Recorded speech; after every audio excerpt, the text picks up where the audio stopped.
Hai tay lên cao. Thì nó hít thì wow, hai tay đăng tay. Thì gót chân lên slowly, tay lên cao. Gót chân lên, kêu tay lên, kêu chân. Thò ra, thì cùi xoang đầu xuống. Hai tay sau có, bàn tay xuống. Tay thẳng, mắt lên sau. Từ từ tiếp, để nó hít thì wow, lên hai tay đăng thái. Thì gót chân lên, tay lên cao, mắt nhìn thẳng. Look forward. Thò ra, cùi xoang bên forward, hai tay sau. Thì tay thẳng chân thẳng, mắt nhìn sau. Hai lần nữa, nào hít thì wow, lên. Hai tay đăng thái, cô lên, gót chân lên, tay lên cao. Thò ra, từ xuống. Cùi xuống bên forward, chân thẳng nhá, slowly từ tay thẳng. Ok, một lần nữa, nào hít thì wow, lên, hai tay đăng tay, chân lên cao. Thò ra, từ xuống, slowly cô lên. Lần cuối last, và nào hít thì wow, lên, hai tay đăng tay. Tay lên cao, gót chân lên, mắt nhìn thẳng, dìu đây. 1, 2, 3, 4, 5, 6. Thò ra, từ xuống, hai tay sau. Tay thẳng chân thẳng, mắt nhìn sau, hít, thò bên thuồng, xếp cùng. 1, 2, 3, 4, 5, 6. Đầu lên, hai tay lên. Để nó hít thì wow. Thò ra, hai tay xuống. Từ từ chụp chân. Chân phải sau. Đến từ chân phải gót chân lên. Để nó hít thì wow. Thò ra, uốn cẳng lưng go back. Slowly mở quay, nục lên. Mầm sau từ từ. Nào hít thì wow. Chụp chân hai tay lên. Thò ra, gập chân. Từ từ bên trái nhá. Tay phải xuống, tay trái lên. Mắt nhìn lên, cầm làm đuốc, hai tay chấp tay. Nào hít thì wow, từ từ tiếp, hai tay lên.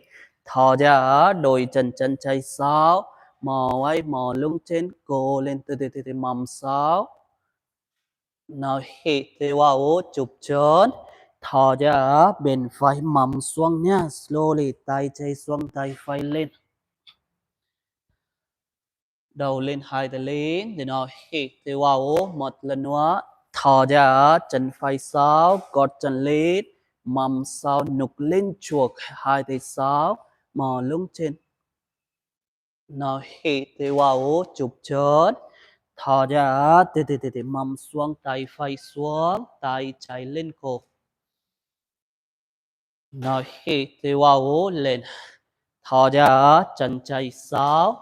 Đến hai tay sau nục lên, mắt nhìn thẳng. Nào hít thì wow. Thò ra, từ bên phải gấp chân mầm xuống. Tay trái xuống, tay phải lên, mò quay phải. Lần cuối nhé, last one. Nào hít thì wow. Thò ra, chân phải sau. Hai tay sau nục lên, dù đây slowly từ 1, 2, 3, 4, 5, 6. Thì nó hít, thò ra, sang trái gập chân mầm xuống, tay trái lên. 1, 2, ok, hai tay chấp tay. 3, 4, 5, 6. Thì nó hít thì wow, hai tay lên. Thò ra, chân trái sau. Hai tay sau, mò lưng trên, mò quay, nục lên chút. Mầm sau thì 1, 2, mặt nhìn thẳng. 3, 4, 5, 6. Thì nó hít, thò ra, sang phải. Slowly từ dù đây. 1, 2, 3, 4, 5, 6. Hai tay lên thì nó hít thì wow. Thò ra, hai tay xuống, chằng trên, nhìn thôi. Slowly từ hai tay lên cao thì nó hít thì wow, lưng thẳng. thò ra tay chạy cấp sau đến thì mầm quê chuốc bên chạy nhá mầm lên chuộc mò ấy nục lên nó khi thì wow chân thá thò ra thì bên phải slowly thì mầm lên chuốc mò ấy chạy lưng xuống mắt nhìn lên nó khi thì wow lên thò ra bên chạy slowly thì cô lên cô lên nó khi thì wow lên thò ra bên phải một lần nữa nào khi thì wow thò ra thì bên trái nào khi thì wow lên thò ra đôi bên slowly thì xuống lưng cười last và nào khi thì wow thò ra thì xuống dù đây một hai ba bốn năm sáu thì nó khi thì wow thò ra bên phải one two three four five six thì nhá hai tay lên hai tay sau lưng mò quay nục lên để nó hít thò ra quần càng lưng chân thẳng mầm lên chúa lưng xuống slowly từ cô lên từ chân thẳng đầu lên hai tay lên để nó hít thì wow thò ra hai chân cặp mầm xuống hai tay sau lưng lưng thẳng nhá lưng thẳng đầu xuống tay lên cao mắt nhìn xuống lưng thẳng mầm xuống thì ấp đùng lên thì nó hít thì wow hai tay lên thò ra hai tay sau mò quay nục lên uốn cẳng lưng chân thẳng slowly thì mầm quay chuốc lưng xuống cấp lưng go back nó hít thì wow lên thò ra thì cặp chân mầm xuống hai tay sau lưng đăng tay lưng thẳng mắt nhìn xuống tay lên cao ok nó hít thì wow lên từ từ thò ra hai tay sau mò quay nục lên uốn lưng slowly từ uốn lưng nó hít thì wow lên thò ra cúi xuống hai chân cặp hai tay sau mầm xuống slowly cô lên mắt nhìn xuống một lần nữa nào hít thì wow thò ra hai tay sau mò quay nục lên uốn lưng slowly từ cô lên nào hít thì wow thò ra từ xuống cặp chân hai tay sau hai tay đăng thái mắt nhìn xuống tay cao lên lưng quay last và nó hít thì wow đầu lên thò ra hai tay sau mò quay nục lên uốn lưng slowly từ dịu đây một hai ba bốn năm sáu từ nó hít thì wow thò ra xuống hai chân cấp từ cô lên mầm xuống cô một hai ba bốn năm sáu từ dịu đây nhé mầm xuống hai tay sang án lưng thẳng mắt nhìn thẳng dịu một lưng thẳng mắt nhìn thẳng hai ba bốn năm sáu từ hai từ năm gót trên gót chân lên slowly từ mắt nhìn thẳng đầu lên mắt nhìn thẳng mầm xuống đầu lên gót chân lên một hai ba bốn năm sáu rồi tốt đùng lên hai tay lên cao để nó hít thì wow từ tiếp nhá thò ra sang trái tay phải cặp tay trái thẳng mắt nhìn sau đôi bên nào hít thì wow lên thò ra sang trái sang phải nào hít thì wow lên thò ra sang trái mắt nhìn sau nhìn tay trái từ uốn xuống Nào hít thì vào lên, thở ra đôi bên. Nào hít thì vào lên, thở ra sang trái. Nào hít thì vào, thở ra sang phải. Một lần nữa, nào hít thì vào, thở ra từ từ quần xuống. Nào hít thì vào lên, thở ra đôi bên. Lưng quay last và nào hít thì vào, thở ra sang trái từ từ chân phải gót chân lên. Quần xuống nữa, mắt nhìn sau twist một. Một, hai, ba, bốn, năm, sáu, từ từ hai tay lên. Để nó hít thở ra sang phải từ từ chân trái gót chân lên. Quần xuống nữa, mắt nhìn sau. Một, hai, ba, bốn, năm, sáu, đầu lên hai tay lên. Hai tay xuống từ từ chàng trên nữa, chàng trên. Ok, chân thẳng lưng thẳng, hai tay lên. Để nó hít thì vào, thở ra, cặp chân trái hai tay sang ngang lưng thẳng nhé, mắt nhìn thẳng, chân trái trên môi độ. Để nó hít thì vào, lên. Thở ra, đôi bên slowly, cặp chân phải, slowly từ từ hai tay sang ngang. Nó hít thì vào, từ từ tiếp. Thở ra, sang trái. Nào hít thì vào, cố lên. Thở ra, bên phải mắt nhìn thẳng.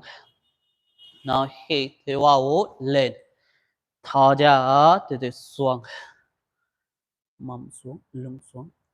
Nào hít thì vào, thở ra, từ từ xuống. Lưng xuống, mầm lên. Nào hít thì vào, một lần nữa. Thở ra, từ từ bên trái. Nào hít thì vào, thở ra, bên phải. Lưng quay last và nào hít thì vào, thở ra từ từ xuống. Dù đây nhé, mắt nhìn thẳng lưng thẳng. Một, hai, ba, bốn, năm, sáu. Từ từ dù đây, slowly cặp tay trái, gối lên cử thái. Then slowly tay phải sang ngang, mắt nhìn thẳng. Cố lên, cố lên. Một, hai, ba, chân phải thẳng. Bốn, năm, sáu, từ từ xuống. Đầu lên, hai tay lên. Để nó hít thì vào, thở ra, đôi bên slowly, từ từ chân trái thẳng, chân phải gấp.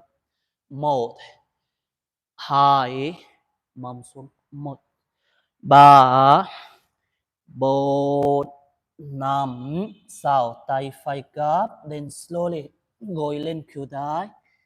Gấp tay phải, tay trái bên trái, chân trái thẳng nhé, mắt nhìn thẳng. Một, hai, cố lên. Ba, bốn, năm, sáu, trời tốt, đùng lên, để nó hít thì vào. Thở cho hai tay xuống, lật chân lật tay. Thở làm một chút.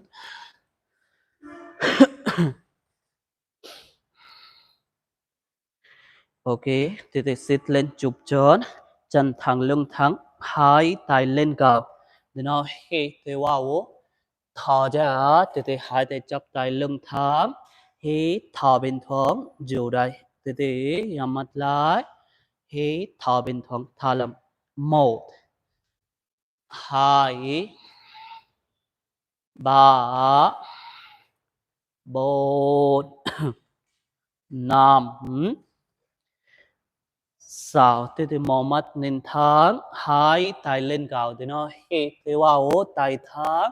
Thở ra, uốn lưng, mắt nhìn lên. Uốn cẳng lưng, hai tay thẳng. Đầu lên thì nó hít thì vào, thở ra, cúi xuống, đầu chóp chân thẳng lưng thẳng. Cầm làm đuốc, nằm gọt chân có, bàn tay xuống. Từ từ tay xuống, mặt nhìn thẳng, thì nó hít thì vào, thở ra, từ từ chân phải sau, chín bên một nhé. Chân phải thẳng mầm xuống, hai tay lên, cố lên, từ từ. Thò ra, hai tay chắp tay, bên trái mắt ninh lên. Từ hai tay lên, để nó hít từ vào. Thò ra, hai tay xuống, chân trái sau, mắt nhìn thẳng, plank, hop bụng, lưng thẳng, mắt nhìn thẳng. Từ có gấp hai tay, cho thẳng ở cầm làm rút, gấp chân cổ cầm xuống. Chẳng gò mang, để nó hít từ vào, lên, mắt nhìn lên. Thò ra mà mình lít uyên gọc hít thò bên thoáng dù đây 1 2 3 4 5 6 chân phải lên cao để nó hít thì vào chân cao lên thò ra chân phải lên trước chân trái đầu gối xuống đầu lên hai tay sau lưng nhé hai tay đằng trái để nó hít thì vào mắt nhìn lên tay thẳng mò vai nục lên từ từ thò ra slowly đầu xuống tay lên cao từ từ cô slowly đầu lên hai tay lên để nó hít thì vào mắt nhìn thẳng thò ra hai tay xuống chân trái lên chuột từ từ chụp chân hai tay xuống đầu chấp chân chân thẳng lưng thẳng chụp chân đầu lên hai tay lên để nó hít thì vào thò ra quần cẳng lưng cô bé nó hít thì vào thò ra hai tay chắp tay đôi chân đôi bên nhá hai tay lên để nó hít thì vào tay thẳng thò ra quần lưng mắt nhìn lên đầu lên thì nó hít thò ra cúi xuống đầu chắp chân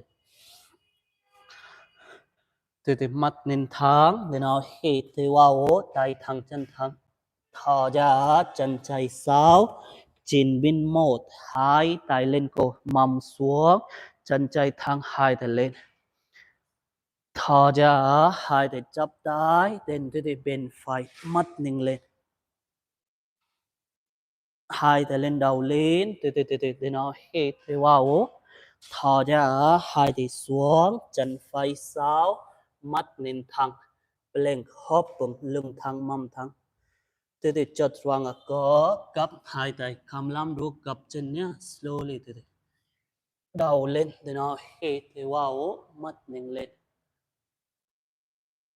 thò ra mầm lên quên gọc dù đây hít thở bên thoáng dù 1 2 3 từ chân thẳng gót chân xuống 4 5 6 chân trái lên cao thì nó hít thì vào chân cao lên thò ra chân trái lên trước chân phải đầu gối xuống đầu lên hai tay sau lưng hai tay đằng trái mò vai nục lên mầm xuống 1 2 3 4 5 6 từ từ đầu xuống tay lên cao slowly tay lên 1